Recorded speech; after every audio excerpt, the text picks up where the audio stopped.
Recostada sobre la margen derecha del río Magdalena, Barrancabermeja se hizo durante casi todo el siglo XX a punta de apasionadas historias de migrantes y arduas voluntades que construyeron destinos paradójicos plagados de valor y resiedumbre. El petróleo ha sido el imán que formó el enclave que hoy palpita con energía y se proyecta hacia el futuro, pero también ha sido detonador de sufrimientos, contradicciones y tragedias.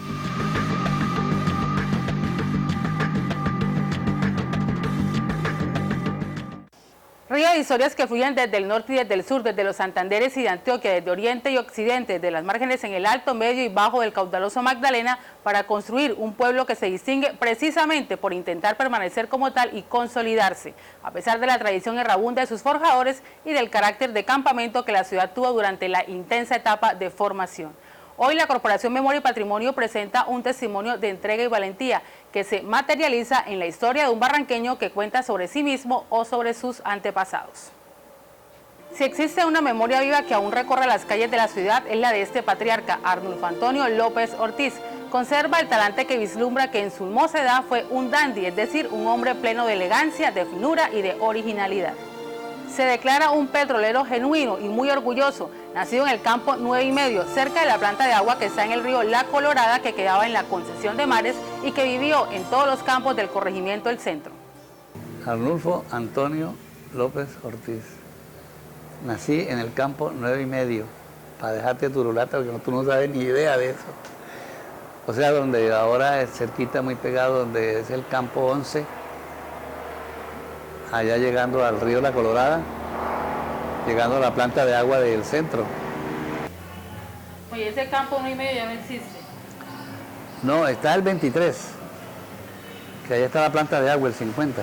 Allí en ese sector, aledaño al 23, todavía como que se oye hablar del campo 11. Y ahí pegado al campo 11, digamos que a 100 metros, estaba el caserío del 9 y medio. 9 y medio. ¿Y por qué ese nombre 9 y medio? Tal vez el número de algún pozo, el número de algún machín. Uno dice pozo, pero eso es equivocación. El pozo está abajo y es inmenso, y es uno solo. Y acá encima le perforan en un montón de sitios para irle chupando el aceite, el petróleo. La otra vez que estuve acá usted me contó que usted era 6 vecinos. Pues eso decía mi mamá. 6 vecinos, sí. Y allá cuando no había servicio médico de la empresa a los familiares. Año 29 todavía no había esos servicios. Solamente para los trabajadores. Entonces las vecinas se encargaron de servir de parteras y de evitar que el fenómeno ese se muriera. Primero, mi papá era paisa, de Carolina, Antioquia, Carolina del Príncipe. Por cierto que ese pueblo es muy godo, pero mi papá era liberal de remache. Yo creo que por eso fue que se vino de por allá. Y mi mamá, muy santanderiana, de acá de un pueblito o cercano, hay una vereda cercana al Socorro, cercana a Chima, entre Chima y el Socorro, si tú conoces por allá. Una vereda sin nombre. Muy campesina, mejor dicho. Y entonces, una hermana mayor de mi mamá se la trajo para acá. Y aquí estaba el tiburón listo, ¡pau! y se la llevó para allá, para Infantas. Entonces llamaban todo eso, lo llamaban Infantas. El centro no tenía mucha importancia. ¿En qué año llega su papá aquí a Barranca? Él llegó con los gringos. Él olfateó que iban aquí a abrir trabajos y se vino a Puerto Berrío justo cuando los gringos llegaron a Puerto Berrío buscando gente. Y lo engancharon a él y se vino de una vez en 1915. ¿Su mamá llega en qué año? Mi mamá llegó en 1928, sí. Bueno, su papá llega aquí a Barranca y de una vez se engancha en la industria del petróleo. Ah, sí, él desde Puerto Berrío lo trajeron ya enganchado para trabajar acá. Entonces, pues, entraban por el río La Colorada. Ni siquiera tenían que venir aquí al puerto de Barranca Bermeja, que no valía 5, que era un caserío. Entonces lo más importante era allá Infantas. Y viniendo de la parte sur, pues era obvio que entraban por el río La Colorada, que cuando hay creciente ese río, se crece mucho, pueden entrar las lanchas. Y las embarcaciones, había unos buques pequeños, muy pequeños, buques de calderas, de 2 chimeneas, pero pequeños, y entraban por ese río. Por supuesto que tenían que limpiarlo, ¿no? Porque estaba muy sucio. El río ese recorría todo el montón de árboles y de orillos. Y entonces tenían que limpiarlo para poder entrar. Entonces, Lastroco mantenía eso limpio, la vía esa limpia, que era más fácil que entrar por Galán. No había carretera así. Entonces todo venía en buque, todo venía en buque. Y entraban por ahí. Pablo Luis López Jiménez. ¿Tu mamá? María Esther Ortiz Castillo. Castillo. Sí, Castillo. María Esther Ortiz Castillo. Bueno, su papá comienza a trabajar acá, viene ya enganchado desde Puerto Berrío. Desde Puerto Berrío, sí. Aquí en Barranca Bermeja, en la industria del petróleo, ¿qué labores desempeñaba? Según decían, ya llegó la comisión de buscando trabajadores y a él lo engancharon. Cuando él llegó era simple obrero, pero ya él sabía leer y escribir bien. Que entonces eso era un mérito, ni qué doctorado. Así que llegó, pues lo trajeron por el río La Colorada a Infantas. Y ya en Infantas, pues el buen antioqueño que es hablador y ya lo pusieron de capataz. Ya ascendió, con solo llegar ascendió. Porque sabía leer y escribir bien, fíjate. Y estábamos en el año 20, creo que era 22. Apenas estaba cogiendo fuerza la creación del municipio y la organización general. Pero lo importante aquí era la troco. Los gringos no tenían nada que venir a hacer a Barranca. No llamaba la atención para ellos. Después, sí, claro, bueno, el ferrocarril se lo construyeron en el año 22, pero no carretera, solamente ferrocarril. Y entonces para los trabajadores era solamente una visita semanal aquí a Barranca Bermeja. Que venían era para parrandear, aquí no había más nada que hacer. Ese fue el origen de la familia. ¿Cuántos hijos tuvieron? Fueron 6 hijos. Buen antioqueño. ¿Cuántos hombres y cuántas mujeres? Fuimos todos machos.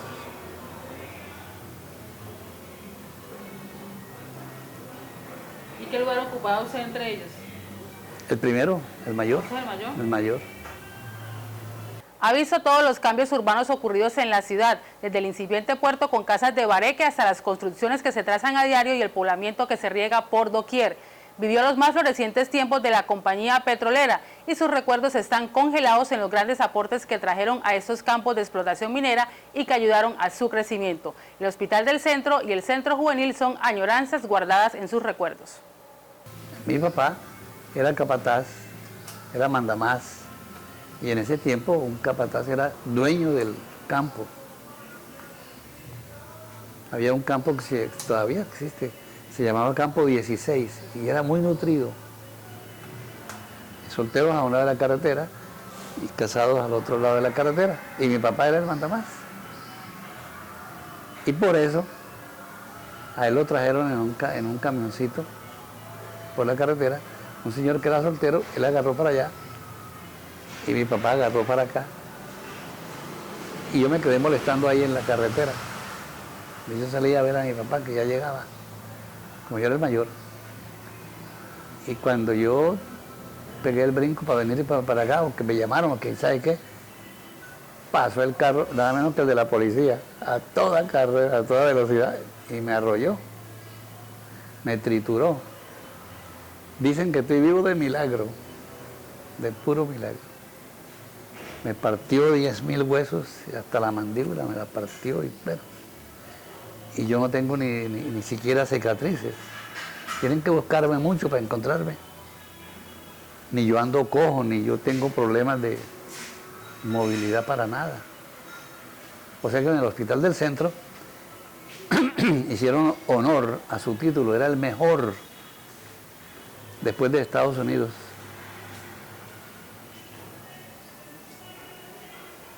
Conmigo me enyesaron casi, según cuentan, más de 2 meses.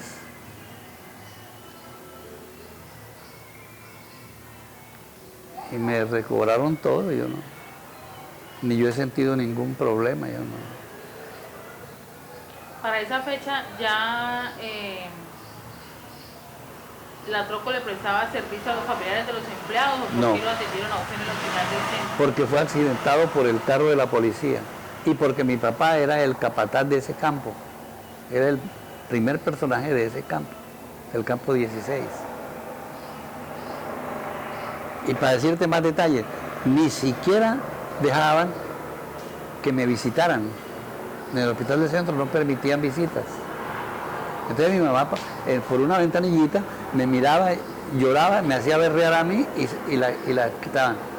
Esa era toda la visita que se podía hacer cada 8 días. Fuera mi papá tampoco, ¿no? Solamente por la ventanilla, mirar allá, berrean ahí y devuélvase. Así era el sistema de los gringos. Porque ellos cuidaban mucho la asepsia. Ellos cuidaban mucho pues que no hubiera de pronto entrada de enfermedades por los visitantes. Aquí yo veo raro, ¿no? Que ahí al San Rafael entra todo el mundo. Eso es como si fuera un mercado ahí, sube y baja y él se labora ahí. Testigo de que suben y que bajan, pero por lo menos cuando yo he ido, yo no sé por qué no me piden ningún papel ni nada. Pero en aquel tiempo sí era muy estricto. De que visitas ni que nada, llores si quieres. ¿Qué otros servicios prestaba el hospital del centro? A los trabajadores, los elementales del trópico. Así que para ellos todo era pastillas de esto para el paludismo, ¿cómo es? ¿Quinina? Quinina. Esa era la droga maravillosa. Era para todo la Y si estaba resfriado o algo, ve a ver cómo se arregla, si no váyase. Lo que más atendían era el paludismo. Dele quinina. Y el caso mío fue muy especial, por lo que te digo. Entonces, claro, duré allá casi más de 2 meses. Allá enyesado como una momia. Dicen que no me quedaba libre sino la piernita derecha y los 2 bracitos. El resto todo era enyesado como una momia. En 1934 su padre tuvo un accidente de tránsito. Él tenía 5 años y fue en ese momento cuando sintió su primer gran destrozo moral y anímico. Estaba en la edad de ingresar a estudiar cuando fue matriculado en primer año en la Escuela Pública de Varones, situada donde hoy funciona la cárcel municipal. También estuvo en el Colegio Santander del maestro Manuel de J. Angarita. No, pues allá mismo en el centro. Allá mismo en el centro yo fui de los que estrenó a la mejor maestra que tuvo el centro, doña Amelia de Marín. Doña Amelia de Marín. Pero luego que echaron a mi papá porque se accidentó, Se accidentó pendejamente porque pienso yo que él no tenía necesidad de llevar a la gente a trabajar. Había llovido harto y todas esas colinas se vuelven muy lisas. Y aunque el camión ese era un camión de limpieza de pozos, inmenso, gigantesco, de antes, y las llantas no eran neumáticos, sino macizas. Un camión tan pesado, con 20 hombres o más encima, del equipo tan... Pues al llegar a una colina de esas, se resbaló y se fue abajo. Se mataron un poco. Y a mi papá se le abrió el pecho y la barriga, se le salieron las vísceras, y los trabajadores acuciosos, los que quedaron vivos, los recogieron, había llovido, y lavaron eso con el agua que estaba ahí empozada. Lo cerraron y lo trajeron al hospital. Ni siquiera en carro, desde allá, corriendo, cargándolo. En una camilla hecha por ellos, hecha con un par de varas y un par de camisas y eso. Lo trajeron al hospital del centro. Pero duró allá en el hospital del centro como 3 meses. Y ese fue el motivo del despido. Cuando ya pasaron varios meses de estar hospitalizado, le dijeron, bueno, ahora sí, váyase a morirse. Le damos máximo 3 meses de vida. Eso fue en 1934. Y él murió en 1978. Le habían dado máximo 3 meses de vida. Y eso que era uno de los trabajadores calificados. Los gringos eran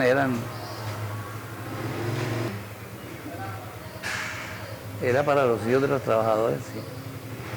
¿Qué grados habían ahí? No, los elementales.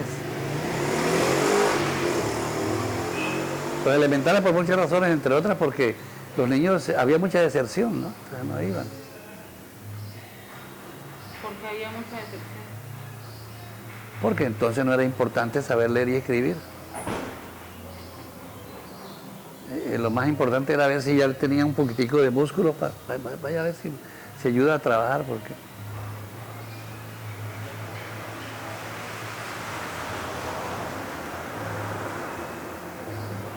Así que cuando él se accidentó, que se levantaron ese poco de trabajadores, y que el camión por su propio peso se vino abajo, patinó y se vino abajo, él pues quedó muerto. Entonces él quedó pues de muerte. Lo emparapetaron y le dieron 3 meses de vida, váyase. ¿Qué indemnización? Eso no había. Menos mal que ya había tren en esa fecha, año 34. Y se vino para Barrancabermeja y de aquí se fue para Magangué. Como buen paisa, se metió a contrabandista porque él quería que le pegaran un tiro. Y en ese tiempo a los contrabandistas les daban plomo. Contrabandeaba de La Guajira a Planeta Rica, llevando ron y llevando de todo. Buen paisa, mejor dicho. No, ya después de que él se fue ya no volvió más aquí. Ya volvió en 1940 como a despedirse. En 1940 yo llegué y lo paseé por todas partes porque me dijo que quería recorrer todas las partes donde él había estado y yo lo llevé. Todas esas zonas del centro, todas las carreteras, allá en Galán, por todas partes donde él quería meterse. Yo tenía una camioneta y yo lo llevé. Una camioneta de la empresa, camioneta negra, no tenía peros para nada. Y después de que se fue, se murió. Vino fue a despedirse en el año 40. Pero murió en el 78. ¿Qué? En el 78, sí. Pero prácticamente los abandonó. Sí, porque él se fue a morirse. Él se fue desahuciado. Entonces, ¿para qué llevarse a mi mamá y a los hijos? Entonces uno de los pelados se murió, yo fui el mayor, quedamos los menores y ahí nos levantamos.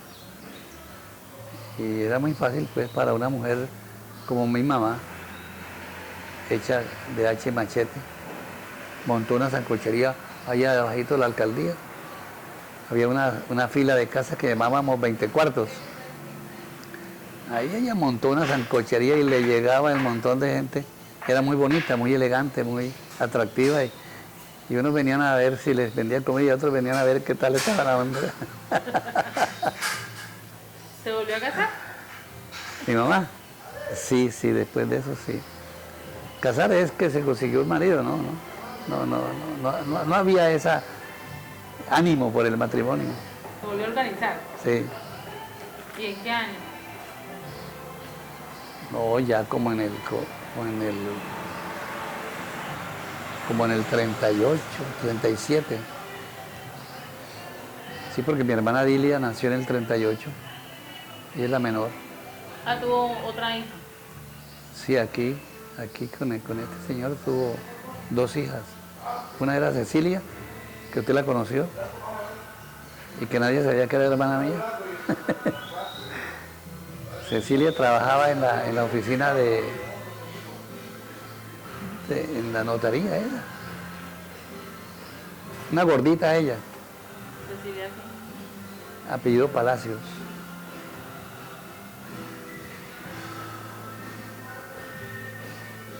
¿Y la otra era quién? Dilia, esa sí está viva, pero está por allá remontada en un barrio, no sé si en el Barranca Bermeja o cuál barrio se hará. Hace rato que no viene por acá. Tiene que estar bien, porque si estuviera mal, vendría.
Pero ya para esa época, ya ustedes vivían aquí en Barranca, no en el centro ya.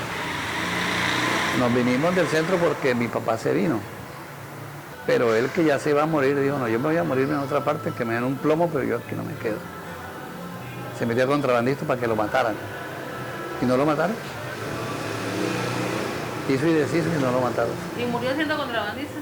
Sí, sí. Y cuando ya lo mataron ya tenía 3 camiones. Una flota.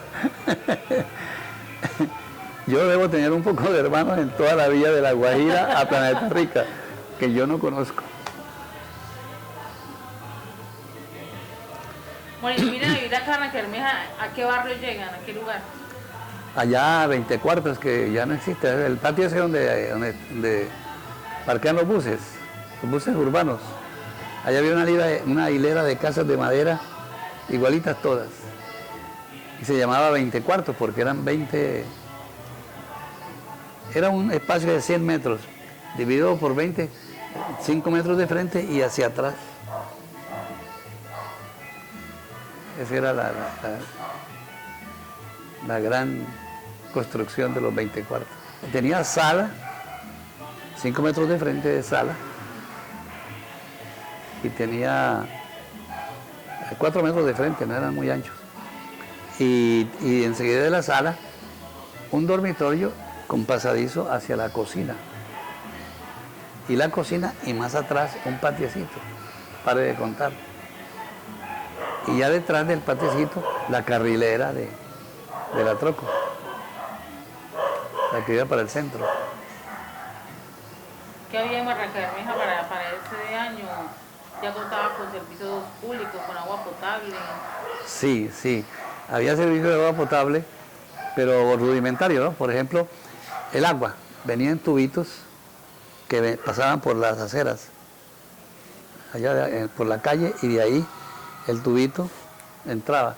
Entonces todo el que venía andando se tropezaba con los tubos y cada rato se rompían. Ese era ahí en 20 cuartos. ¿Servicio de energía? Sí, muy buena, era suministrado por la Troco. No había planta eléctrica acá propia, sino que la Troco la suministraba y era baratísima. Se pagaba, creo que eran 20 centavos mensuales. ¿Pero se pagaban al municipio? Al municipio. El municipio nunca le pagó a la Troco. Yo lo digo porque yo trabajé en el departamento de contabilidad y yo manejaba todo eso y nunca logramos que el municipio pagara. Ingresó al centro juvenil a la edad de 12 años sin ser hijo de petrolero, condición que era indispensable. Se destacó y sobresalió en la banda de música, en la tropa de Boy Scouts y en la dirección de equipos deportivos. Su admiración por los gringos de la Troco es inocultable. A la edad de 7 años fue caddy en el campo de golf del Club Miramar. Le servía de ayudante llevándoles el talego con los palos a los gringos. Es músico, toca el saxofón y el clarinete. Practicó el fútbol, el béisbol, baloncesto y los deportes que le demandaran esfuerzo físico. Recuerda con una memoria envidiable que entró a trabajar a la Troco a los 14 y que trabajó 40 años, 7 meses y 4 días, que se casó en 1950 a la edad de 21 años y que su suegra no lo quería. A trabajar muy joven Sí, a la empresa a la edad de 14 años. De 14 años, por la música. Porque ya eso, yo entré en el 43, pero desde el 39-40 fue cuando hicimos el centro juvenil. Y entonces yo me hice líder en el centro juvenil y ya yo era de todo. Y le dije esa noche, después de un ensayo de música, le dije al gringo, yo no puedo seguir. ¿Cómo? Que yo era importante en la banda, como músico. ¿Qué pasó? Bla, bla, bla, bla. Mañana a las 6 allá en la puerta. A las 6 de la mañana, mi mamá ni me creyó. Mi mamá, por cierto, que me tocó un aguacerazo del carajo. Y yo corriendo por la carrilera abajo. Vivíamos en la carrera 19. Y de ahí corriendo. Y allá en la puerta de entrada de la Troco, estaba él fumando su cigarrillo esperándome. Camine y por ahí me entró y suave a la oficina de personal. Orden.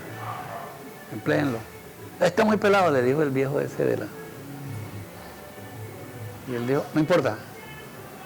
Entonces yo le dije, como con sorna, al jefe de personal, que yo lo conocía. Oiga, yo soy hijo de Pablo Luis López, amigo suyo. ¿Qué? Y yo, sí, señor. Y por eso él enseguida se abrió, se puso amplio. El jefe de personal, que era un señor sumamente neurótico, jodido, nadie le hablaba. Bueno, ¿y qué era el centro juvenil? ¿Dónde quedaba? Ahí donde está ese edificio, frente a la bomba de gasolina de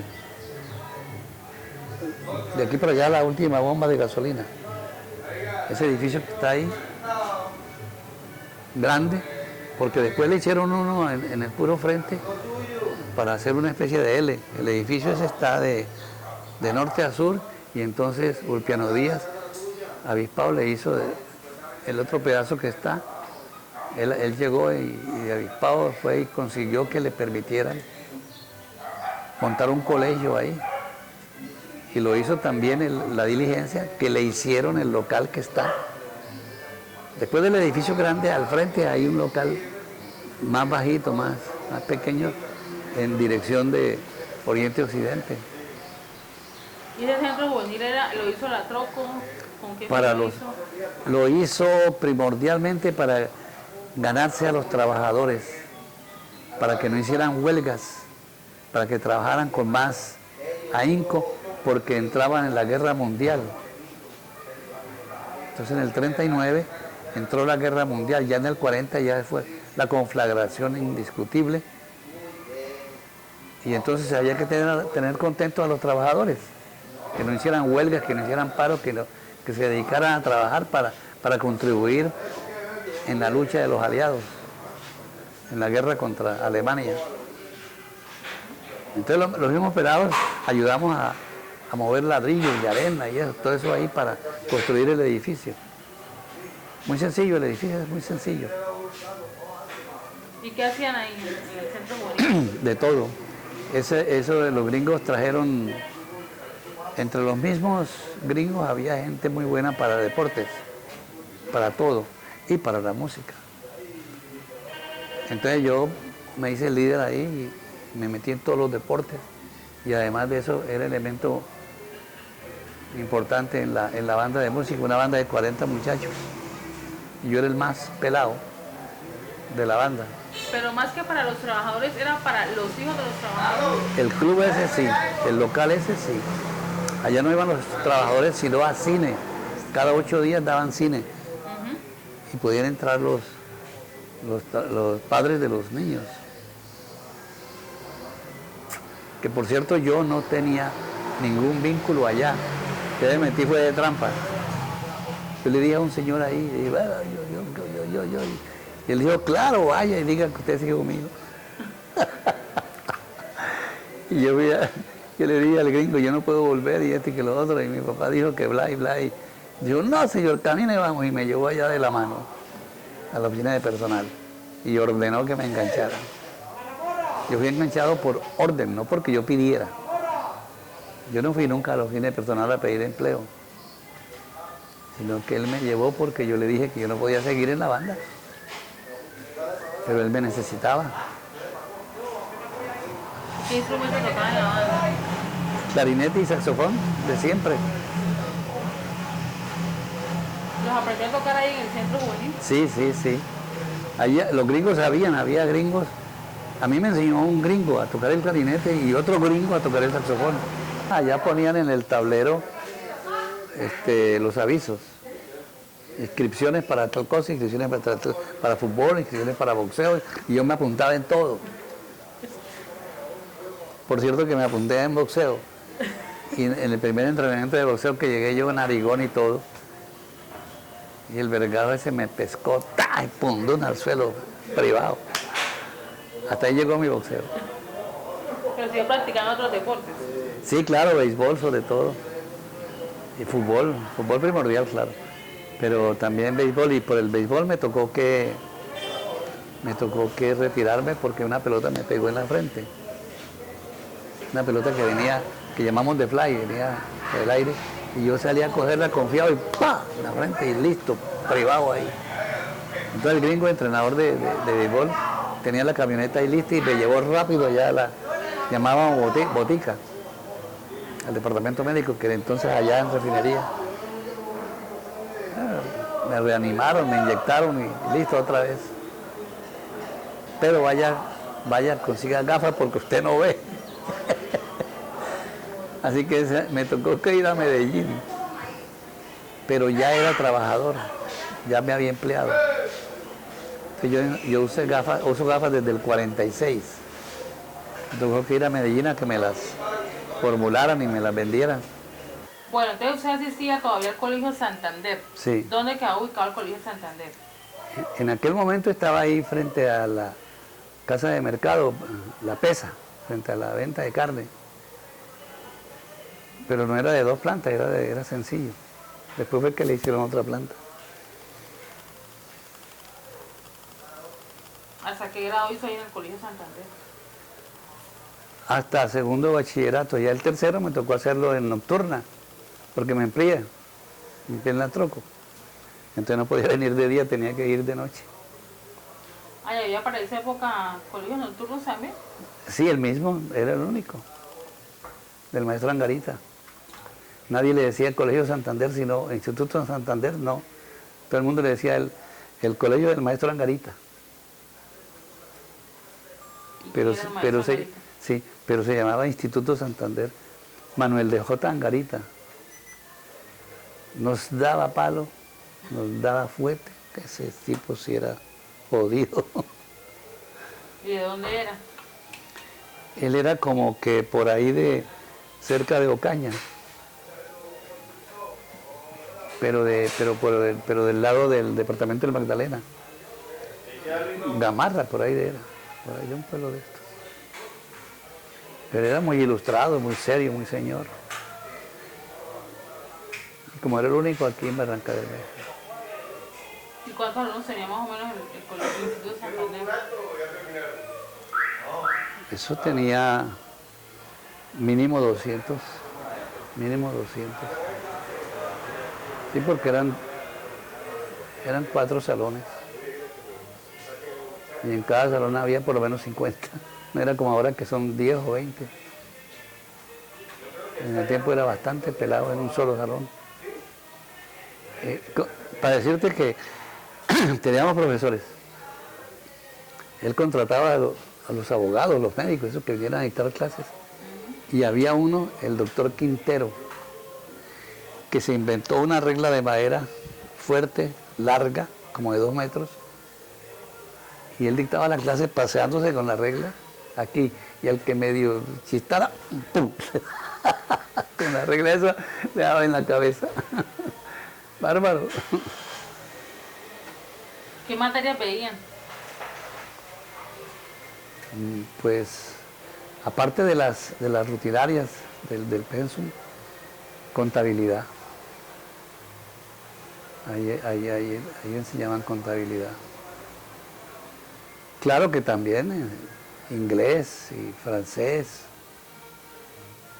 y biología y gramática, instrucción cívica.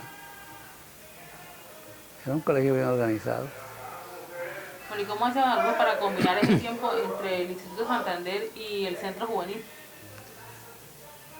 No, pues, cuando yo entré al Colegio Santander, que fue en el 40, sí, simultáneamente estábamos pendientes del Centro Juvenil. Entonces lo del colegio era de día en horas de clase, y lo del Centro Juvenil ya era después de las 4, salíamos a las 4. Y por la noche. Y cuando ya me empleé, tocó decirle al maestro, me voy maestro, no puedo seguir, venga de noche. Entonces ya yo iba de noche, solamente de noche, a mejorar la contabilidad. Que por cierto, por ser yo, porque yo le dije al gringo allá, cuando me entrevistó el gringo, ¿qué sabe? Yo sé sumar, restar, multiplicar y dividir. Y entonces cogí un papel y me hizo las 4 operaciones, pero de a 2 cifras, por ejemplo, 30 menos 15. Imagínate. Y él que me lo haya... Ya, sí, señor, ya. Eso fue rapidito, pues, estaba pues en la salsa. Y él se echó fue a reír. Y ve la rapidez con que le había hecho las 4 operaciones, que él me puso como cosa de corcharme. Y a mí me llevó allá, fue el gringo, el que estaba dirigiendo la organización esa del Centro Juvenil. ¿Quién era? ¿Que no recuerda el nombre? Mr. Churchill, que según él decía era pariente del gringo, del Churchill de Inglaterra, de la guerra. Usted tenía ese mérito. Era un tipo muy culto, él era músico de academia, era concertista, y aparte de eso era ebanista. Aquí llegó como ebanista, para hacer todo el mobiliario de todas las casas y todo eso de los gringos. Y entonces en el Centro Juvenil encontró, pues, él había sido, se había graduado en conducción de jóvenes. Él era canadiense, no era ni siquiera norteamericano, sino canadiense. Pero tenía grado de conducción de jóvenes.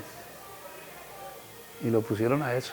Como estábamos en la guerra, pues era una gran cosa ante los trabajadores, para mantenerlos pues en esa preocupación, ¿no? Que no hicieran huelgas. Ajá. Que por todo era paro, todo era huelga, todo era... La gente no le importaba eso, no valía 5 el empleo, eso. Cualquiera se iba y dejaba el empleo. Pero estamos hablando, claro, de los años 40. Y en el 43 yo me empleé porque yo le dije al gringo que yo no podía seguir en la banda. Se entró a trabajar a Ecopetro, a la empresa en 1943. Sí. Pelado, de 14 años. ¿Siempre trabajó en el departamento de contabilidad? Siempre, siempre. Anécdotas que tengan sobre ese trabajo en la empresa. A ver qué anécdotas. Pues por el trabajo yo salía prestado al centro. Y a mí me especializaron acá en lo que llaman ahora control interno. En ese tiempo le llamábamos ATEST. ATEST quiere decir testigo. Entonces yo revisaba todo. Ponía mi sello, eso ya era la última palabra. Entonces me mandaron al centro a organizar allá una dependencia igual. Me mandaron a La Dorada, que en ese tiempo fundaron la refinería pequeña esa que hay en La Dorada. Me mandaron a Bogotá, que no tenían servicio como aquí organizado de control interno. Me mandaron a Cartagena. Y yo iba era por viajes de 8 o 15 días. Y después cada mes, cada 2 meses, iba a ver cómo estaba la cosa. ¿Terminó el bachillerato nocturno? No se pudo. No se pudo porque en primer lugar el maestro no tenía sino hasta tercero bachillerato. En Langarita tenía sino hasta tercero bachillerato. Pero hubo deserción y se quedó en el día, no tenía asistencia suficiente, entonces cortó el servicio diurno y la puso toda nocturna. Entonces ya yo iba era a la nocturna, al tercero bachillerato, pero en nocturna. Allá hice el tercero bachillerato en nocturna, que era como decirte que eso no tenía nada de importancia. Yo no sé, yo no le daba importancia a eso. Para mí eso, tercero bachillerato, nocturna, va que. Pero yo sí sé y entiendo que gracias a que aprendí a manejar libros de contabilidad, por lo menos me sabía el nombre de los libros.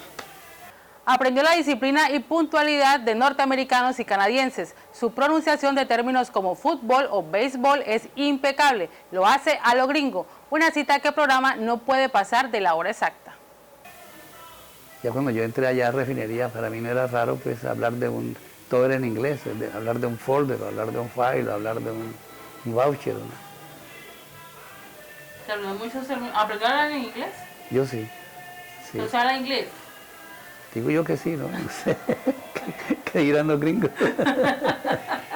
Si los gringos lo hablan tan mal el español, ¿por qué yo no puedo hablar tan mal el inglés? ¿Y cuántos años trabajó en la empresa? 40 años, 7 meses, 4 días. ¿Y por qué recuerda tanto? Con esa exactitud. 40 años, 7 meses, 4 días. Sí, sí. Porque yo simplemente las fechas. Yo entré a trabajar el 27 de diciembre, no entré el 23 porque se atravesó la fiesta de Navidad del 43 y salí en el 85, pues hice la resta y ya. ¿Y qué día y qué mes del 85? Del 85, el 31 de julio del 85. ¿Usted vio lo que fue la reversión de la construcción de Mares? Sí, claro. Ajá, ¿y cómo fue eso? Y yo era músico. Y gracias a la música, el gringo no me dejó desertar de la banda de músicos, sino que me llevó a que me emplearan y ordenó, empleenlo, lo necesito. Yo no fui allá a pedir empleo, es que a mí me llevó él. Pero claro, yo era dócil, yo no era insoportable, pues.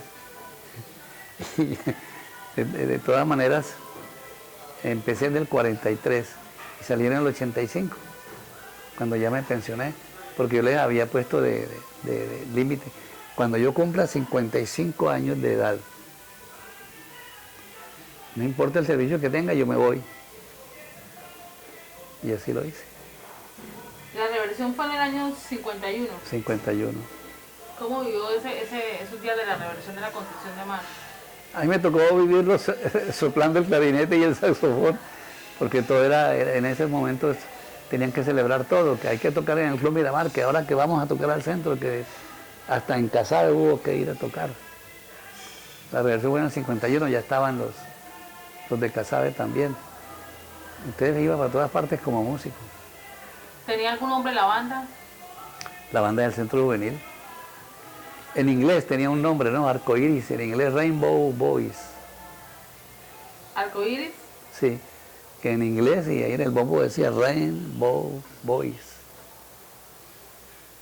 ¿Y en español era la banda del Centro Juvenil? La banda del Centro Juvenil, sí. ¿Pero usted hizo parte de otra agrupación? Sí, claro, cuando allá empezamos en la banda del Centro Juvenil, nos decían los hijos de Mr. Churchill. Y después que él se fue, quedó Mr. Soder, que había sido músico profesional allá en Canadá también, muy bueno. Y él nos organizó como orquesta. No fue banda, sino que seleccionó. Y en la selección quedé yo. Entonces ya seguimos, fue como orquesta tocando, pero para los gringos. Toda la música nos la traían de allá de los Estados Unidos, los papeles de música. Y nosotros que ya estábamos avesados en la lectura, era fácil pues tocar eso. Y los gringos encantados porque ellos no tenían otra. Bueno, los Diablos del Ritmo. Sí. ¿Recuerda el año en que tomó ese nombre la orquesta? Diablos del Ritmo. Sí, sí, ya debido a que se fueron los gringos, año 51, entonces nosotros decidimos seguir solos. Pero conseguimos un músico en Sincelejo, un músico que no era de Sincelejo, pero estaba trabajando en Sincelejo. Y alguien allá me lo recomendó, porque mi papá vivía en ese momento en Sincelejo. Y me lo recomendaron muy bien. Y enseguida yo detrás le giramos para que se viniera. Y se quedó aquí. Desgraciadamente no duró sino un año con nosotros. Pero nos organizó la orquesta como orquesta de baile. ¿Y cómo se llamaba? Baile tropical. Diablos del Ritmo. Él. No, el músico. Le decíamos Capaponche, ¿cómo era que llamaba? Capaponche. Sí, el sobrenombre, que todos nos distinguíamos era por el sobrenombre. Ah, ¿sí? Sí, todos. ¿Y el suyo cuál era? Perico. Perico. Todo el tiempo ha sido así, todo el tiempo. Pregúntele a ¿Alberto? Alberto Murcia. ¿Y por qué Perico? Yo no sé, será por lo hablador o por la nariz o no sé qué, por lo inquieto, yo no sé. ¿Cuántas personas integraban los Diablos del Ritmo? Como orquesta 12. En la banda éramos 40, pero ya para orquesta quedamos 12.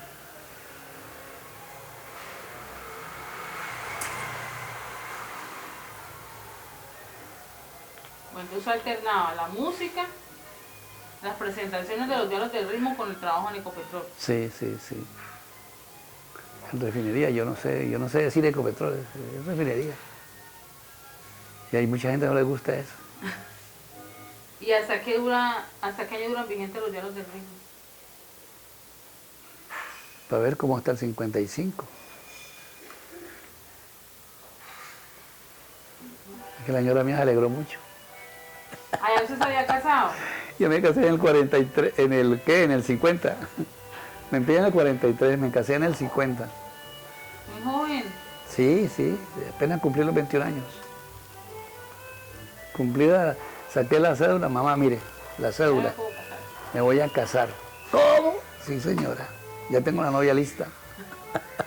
¿Y dónde conoció a su señora? Es una vecina ahí, aquí en el barrio, se llamaba entonces Uribe, ahora le dicen Ique Torcoroma. En la carrera 19, ahí pegado a la avenida del ferrocarril. ¿Y cuántos años duró de novio? ¿O meses? 3 años. 3 años. Oiga, pero cómo son las cosas, ¿no? Yo fui uno de los fundadores del barrio. Uribe, lo pusimos.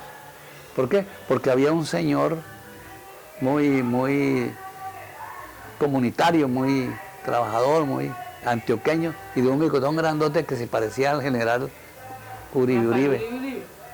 Y entonces por molestarlo a él, por hacerle la burla, que él era uno de los nuestros allí, en el trabajo comunitario, vamos a ponerlo Uribe, porque no se le puede poner el nombre del viejo este. Le pusimos Uribe. Que muchos van a creer que eso fue política, no. Y después de eso fue que surgió ahí en la esquina del mercado Torcoroma, enfrente, donde está ahora una droguería, como que es. ¿Qué es lo que hay ahí? De una cooperativa, la cooperativa. Sí.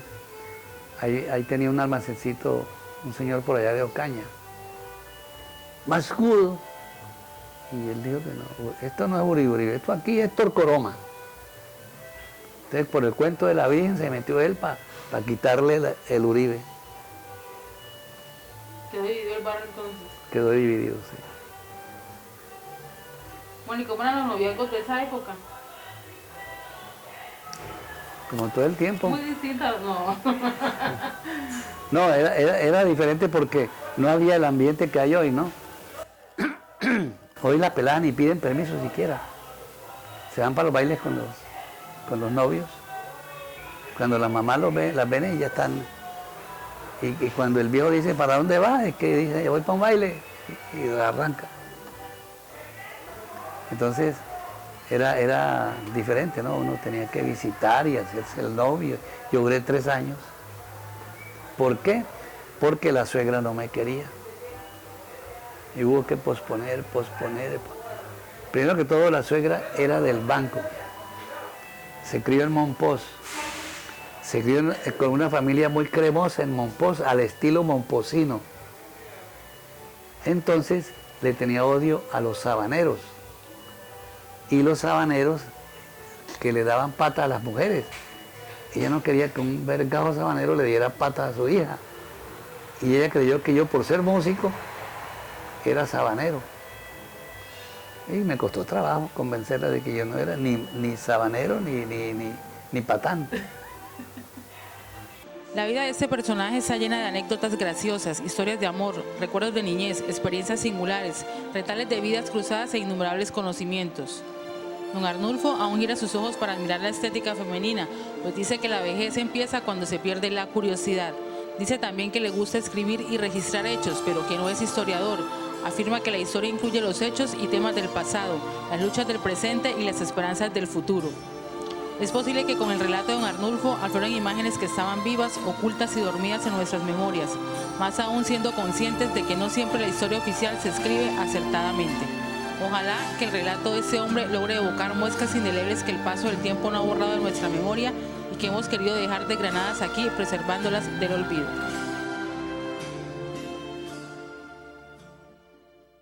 El programa de hoy ha sido una provocación involuntaria gestada desde la Corporación Memoria y Patrimonio, quien amparada en la complicidad de sus miembros rescata y reconstruye esta historia para que sea imagen viva en el recuerdo y en el sentir de cada uno de ustedes. La Corporación Memoria y Patrimonio quiere ir propiciando escenarios de participación donde la memoria cultural e histórica de nuestra ciudad y su identidad se construya a partir de sus protagonistas. Corporación Memoria y Patrimonio, tejiendo la historia con los hilos de la memoria.